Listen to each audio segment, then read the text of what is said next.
This is Root Beer Guy. This is a story about a guy who is root beer. And just his everyday normal life, he works as a telemarketer. He likes reading crime novels. He is working on a crime novel. He's married. And he writes on his typewriter. Middle of the night. Writes stories about... Was it Sam Milkshake? Was that it? Or oh god, it was like Milkshake. I don't remember the first name. I think it was Sam, but... something like that. But, yeah, so this Milkshake detective... And then he sees something incredible. He sees Finn and Jake kidnapping Princess Bubblegum, throwing her in a trunk and driving off. And he's trying to figure out why, and he tells everybody, and nobody believes him. So he believes now he's kind of like in his own crime story. He's trying to put it together, and he runs a narration through his head. And everyone's calling him crazy, but he swears this is going on. So he follows Finn and Jake to where they're throwing her off into this butterscotch pond.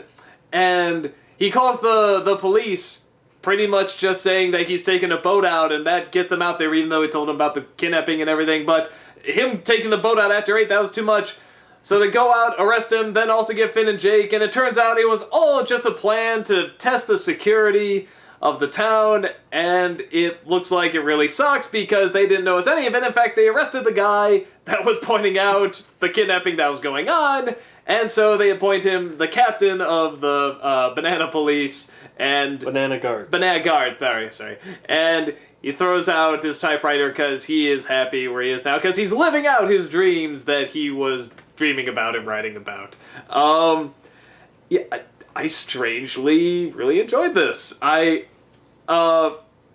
boring as he is, intentionally boring, he's very likable. He's the very, very, very, very, very average Joe, but they still give him these little things that make him kind of relatable. Like, I just love that he's into crime stories and that he's writing a crime story. It's not very good either. Where he's working on that one line, and then the final one, it's just kind of, he drags it out so long. Well, and a lot of those things so many of those things that he went through in this episode, I actually really, really relate with. Well, first of all, writing. That's very true especially when doing humor, because when you write a line, it's like, man, this word has to be moved around, or maybe a different word here, because a joke can just bomb if it's not the right word, or the right sounding word, or in the right order, or if it ends on the right word, whatever. So I really got that, but I love how, like, the final sentence he puts together is just so obviously not the right one to put in. I actually did work as a telemarketer for a very short amount of time, so I appreciated that too. And even as he's going through, he's kind of narrating in his head, like, just what's going on, like it's in a story or something. I think everyone at some point, sort of fantasizes of, what if they told my story? Like, how would it go or something? Like, even if it'd be really boring. Once everyone is the hero of their own story, sort of thing. So I kind of like that. I'm writing my narration right now for my big epic blockbuster that's going to come out about my life. It's going to be incredible. You're going to be played by Liam Neeson. And Jory's going to be played by Incredigirl from The Incredibles. What? Why do you dislike that? That's a great looking character. I thought it was Mrs. Impossible. They're both the same. Oh, Yeah. That's funny as all.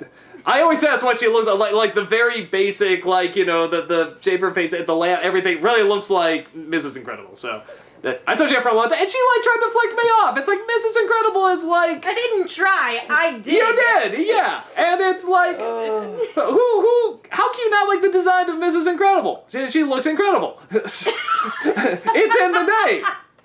So okay, I thought I was giving a compliment, but what do I know? What was I gonna say? So, no, I really liked it because there's something about stories where even if the person is boring, you can still make someone interestingly boring. And I thought they kind of did that. Like, if he was just a guy going through his day and there was nothing interesting about him, it would be that. It would just be boring. But because he is a writer and he does see what's going on around him, he does dream about more, and he's kind of a daydreamer, And not that that stuff is all phenomenally unique, but sort of mixed in with the fact that he is just kind of an average, boring guy, it surprisingly makes him kind of fun to watch and follow. And I loved Finn and Jake pretending to be bad and how they walk by never moving their arms at all. I thought that was very funny. And I just liked him being the captain of the Banana Guards, too. I don't know why. It's like, I felt good. I was just like, you go, root beer guy, you go. I was like, that was awesome. I enjoyed it. I just really wanted to hit him.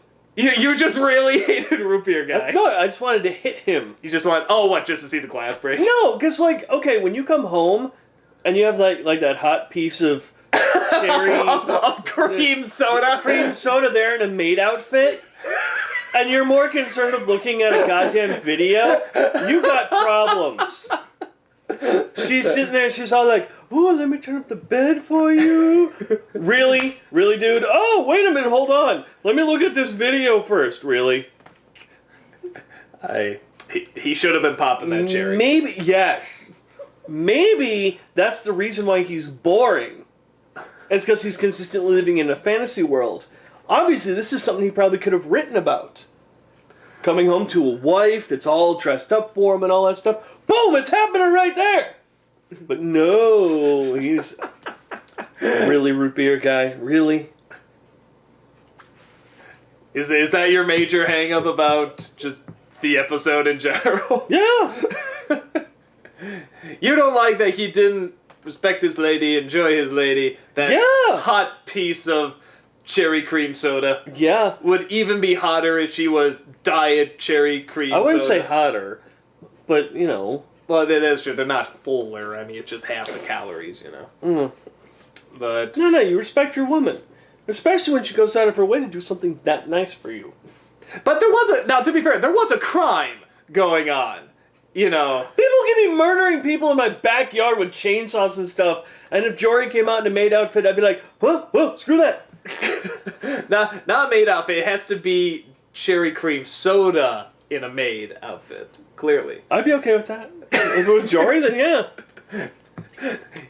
Oh, I like this. She's like, yeah, I can do that, but I call her, Mrs. Incredible, and just like, hey! No, cherry cream soda French maid, thank you very much. No, murder? Who cares? I'm not a cop. I'm not a freaking cop. It's fucking murder!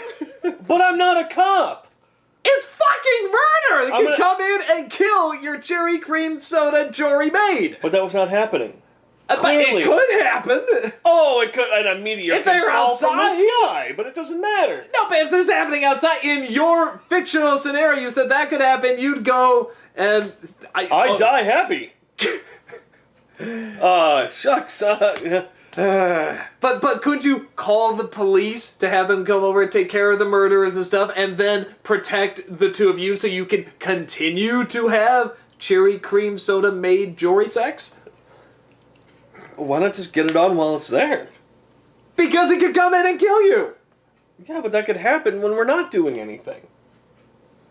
So even if we're sitting there doing nothing, I could be killed. I might as well be killed enjoying it. Is this really destroying the episode for you? Is that like the one thing that just destroys the episode? Really? Fucking really? Yes! Don't disrespect your woman, man. Don't disrespect your significant other. Even Male if there's or female, I don't even if there's care. murder going on. You know, while you're on the way to the bedroom or whatever, pick up the phone and go, toot, toot, toot. Yeah, there's a murder going outside my house. Here's my address. Done. Boom, done. Well, okay, that's what he ends up doing later. But he kept following and following and following. Okay, you know what? These guys apparently haven't been together in a while, so them getting in the sack would probably take 5 minutes. Take 5 minutes out of your damn schedule of looking at your videos and Well, whatnot. she is cream soda, so she would get wet very quickly. Obviously. Exactly. I already made a Papa Cherry joke, so I can't go there. But, I'm just saying. It wouldn't take that long, I'm guessing. That's what, do you think he takes, like, the straw and puts in the... Like, how does it work? Now I'm, like, really thinking about this. Damn it. Okay, so... Actually, one thing I do want to say, though, that I do love about this episode is... So, okay, think about it. PB has pretty much set in motion this entire town. City, village, whatever you want to call it, doesn't matter. And if you think about it, in like an episode like this, you get to really see what's going on. She's created pretty much all of these citizens. I have a feeling, though, that they are able to get it on and actually have kids of their own. I don't think PB is consistently making more and more and more. But I love how there are telemarketing jobs. If you look, there are parking meters. He's sitting in there and he's looking at a plane flying overhead. Yeah, it's like an actual working society. She has pretty much created from the ground up an entire society. Why I really liked how at the end it's like I really thought they were gonna go in the direction where the Banana Guards would get all the praise and the root beer guy wouldn't get anything, and I was gonna be like, okay, I get the joke and everything, but I was gonna be so angry if they went that route. I really liked it when she's like, well then how did you follow me? Well, this guy, told us, why is he in handcuffs? It's like, I really got behind her anger in that scene. Like I said, it just made me all the more happy to see him as the captain there at the end. So that would have made you mad. Yeah. But they didn't go that route, so it's a good episode. But that would have made you mad. Yeah, if the death of a person is going on, and my wife, as wearing whatever sexy outfit she has, comes up, I'd be like, okay, dude, we'll do this in a minute, but I gotta check this, call somebody, and then it's up to them. But this is a freaking life, okay? Priorities, my friend. Priorities. Obviously. So. Jory, priority number 1. Priority number 2 are the kids and the cat.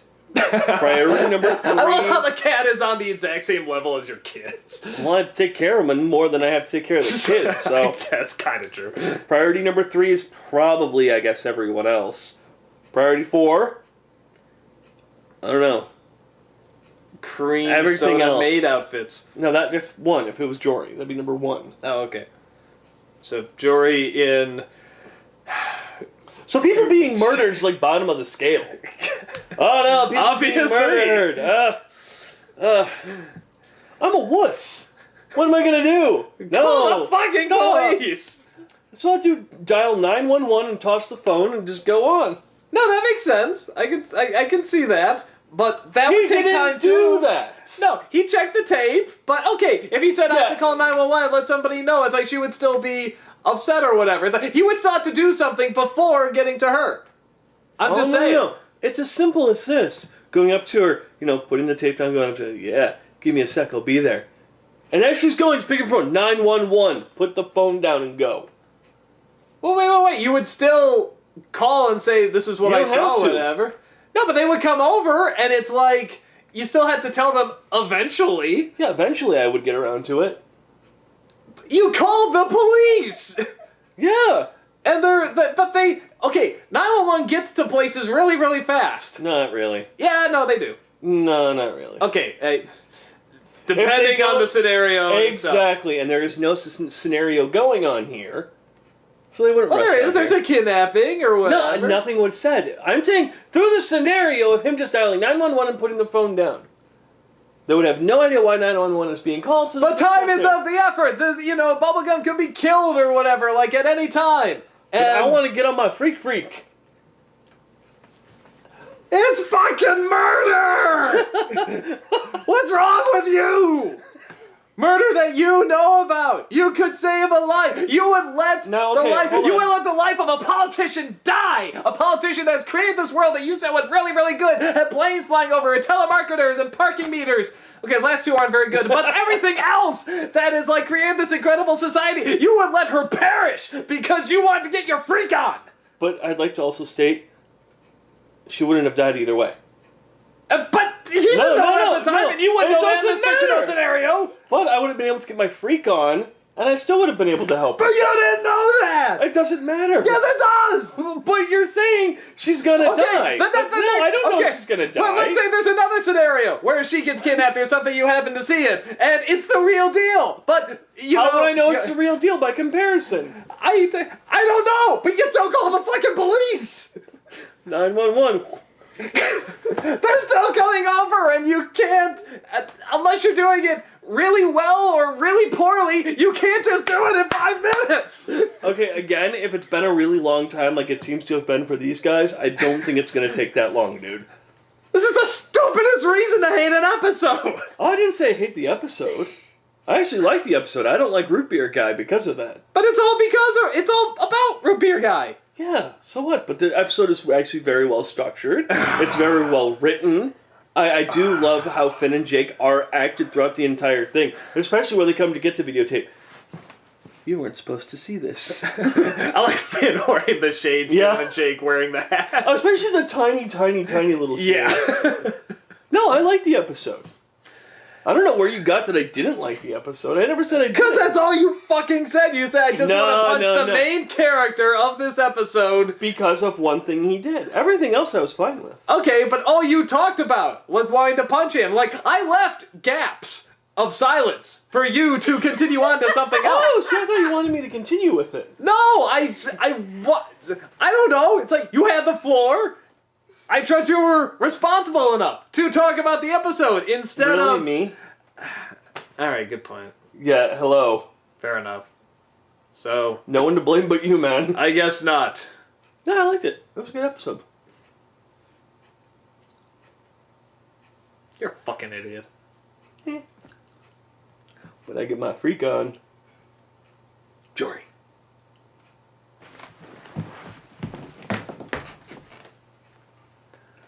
Oh, it's a cherry pie made outfit. Oh, you can... We'll show it next vlog. Oh, wow.